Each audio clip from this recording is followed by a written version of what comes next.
नमस्ते दोस्तों, स्वागत है आप सभी का आपके अपने YouTube channel make your home में।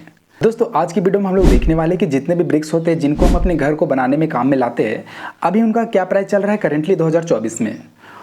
और साथ ही में ये भी देखेंगे कि आखिरकार हमें कितने ब्रिक्स की ज़रूरत पड़ती है घर को बनाने में। तो ये जो वीडियो 2 पार्ट में रहने वाली है, जिसमें कि फर्स्ट पार्ट में आपको ये बताया जाएगा कि कितने ब्रिक्स की ज़रूरत पड़ती है हमें अपने घर को बनाने में, और आखिर में मैं आपको बताऊंगा कि किस ब्रिक का क्या प्राइस चल रहा है अभी 2024 में। तो अगर आपको डायरेक्टली यही जानना है कि कितना प्राइस चल रहा है सभी ब्रिक्स का, तो आप इस पार्ट को स्किप भी कर सकते हो। तो बाकी अगर आपको पूरी जानकारी चाहिए तो आप वीडियो को पूरा वॉच कर सकते हो। तो चलिए आपका ज़्यादा समय ना लेते हुए आज की वीडियो को हम लोग शुरू करते हैं। आइए शुरुआत करते हैं कि आखिरकार एक 10 बाय 10 के रूम को बनाने में हमें कितने ब्रिक्स की ज़रूरत पड़ेगी। क्योंकि रेड ब्रिक्स और फ्लाइज ब्रिक का साइज ऑलमोस्ट एक ही जैसा होता है, तो हम दोनों को इसी में देख लेंगे। और बात रही डबल एसी ब्लॉक की, तो उसकी सेपरेट वीडियो आपको अलग से देखने को मिल जाएगी। तो आइए जानते हैं कि आखिरकार एक 10 बाय 10 के रूम को बनाने में हमें कितने ब्रिक्स की ज़रूरत पड़ेगी। देखिए, इसे कैलकुलेट करना काफ़ी ज़्यादा सिंपल है। पहले तो आपको एक ईंट का वॉल्यूम निकालना पड़ेगा। वॉल्यूम बोले तो आयतन, जो कि एक बेसिक मैथ्स में आता है। तो किसी भी ईंट का आयतन निकालने के लिए हमें उसकी लंबाई, चौड़ाई और ऊंचाई का पता होना काफ़ी ज़्यादा जरूरी है। तो जैसा कि हम सभी को जानते हैं कि एक रेड ब्रिक का जो लंबाई होता है वो 9 इंच होता है, और चौड़ाई उसका जो होता है वो 4.5 इंच होता है, और उसकी ऊंचाई जो होता है वो, हाँ, ये अलग अलग एरिया के मुताबिक जो है थोड़ा बहुत कम ज़्यादा हो सकता है, पर स्टैंडर्ड साइज इसका इतना ही रहता है। अब जब इन तीनों को जब हम गुना करते हैं तो हमें इसका वॉल्यूम पता चल जाता है।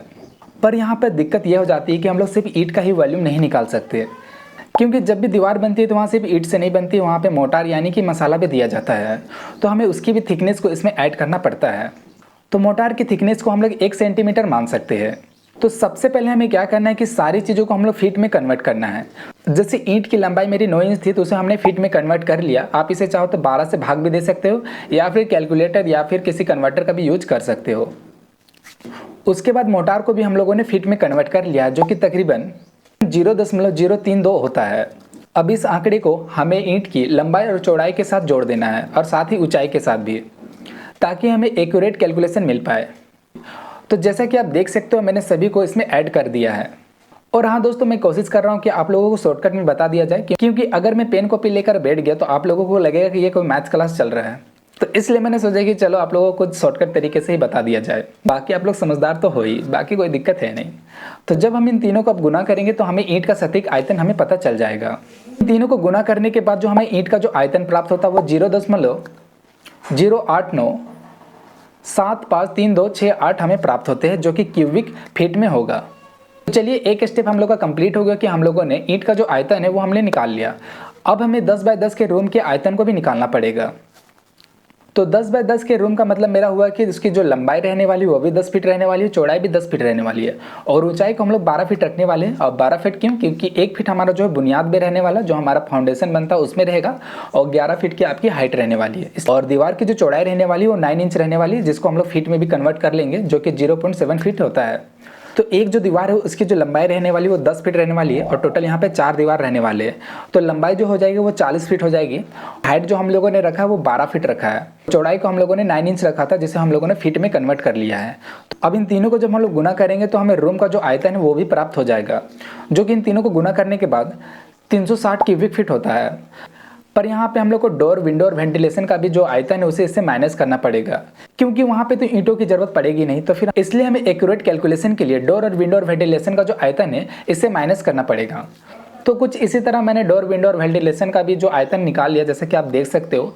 आप इसी फॉर्मूले की मदद से इसे भी कैलकुलेट कर सकते हो।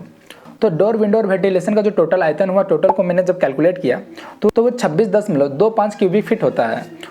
तो इसे हम लोग रूम के टोटल वॉल्यूम से माइनस कर देंगे, जो कि एक्यूरेट 333.75 क्यूबिक फीट होता है। अब जाके इसे हम लोग जब ईंट के आयतन से इसे भाग देंगे, तब जाके हमें ये पता चल जाएगा कि आखिरकार 10 बाय 10 के रूम को बनाने में हमें कितनी ईंटों की जरूरत पड़ेगी। तो आइए इसे भाग देते हैं। तो इसे भाग देने के बाद हमें प्राप्त होता है 3718.52, यानी कि राउंड फिगर में बोला जाए 3719, यानी कि 10 बाय 10 के रूम को बनाने में हमें टोटल इतनी ईंटों की जरूरत पड़ेगी। तो ये थोड़ा कम ज़्यादा भी हो सकता है। तो एक तो एवरेज आप लेके चल सकते हो कि आपको इतनी ईंटों की ज़रूरत पड़ेगी। आइए बात करते हैं कि किस ब्रिक का कितना प्राइस चल रहा है अभी 2024 में। तो डबल एसी ब्लॉक की बात की जाए तो 6 इंच वाले ब्लॉक का प्राइस आपको 70 से 80 रुपये पड़ता है, क्योंकि 6 इंच वाला ब्लॉक जो है सबसे ज़्यादा यूज में लाया जाता है। तो इसका प्राइस आपको 70 से 80 रुपये पड़ेगा। वैसे तो और भी कई सारे साइजेस होते हैं, इन सभी का प्राइस अलग अलग होता है, तो उसके लिए मैंने एक सेपरेट वीडियो बना रखा है, तो आप चाहो तो उस वीडियो को भी देख सकते हो। और रेड ब्रिक्स की बात की जाए तो वो आपको पर पीस 10 से 11 रुपये पड़ता है। हो सकता है कि आपके एरिया में थोड़ा कम हो या फिर थोड़ा ज़्यादा भी हो सकता है, बाकी अभी करेंटली इतना प्राइस इसका चल रहा है। और फ्लैश ब्रिक की बात की जाए तो इसका प्राइस अभी 7 से 8 रुपये पर पीस चल रहा है। और आपके एरिया में कितना प्राइस चल रहा है आप नीचे कमेंट बॉक्स में हमें ज़रूर बताएं।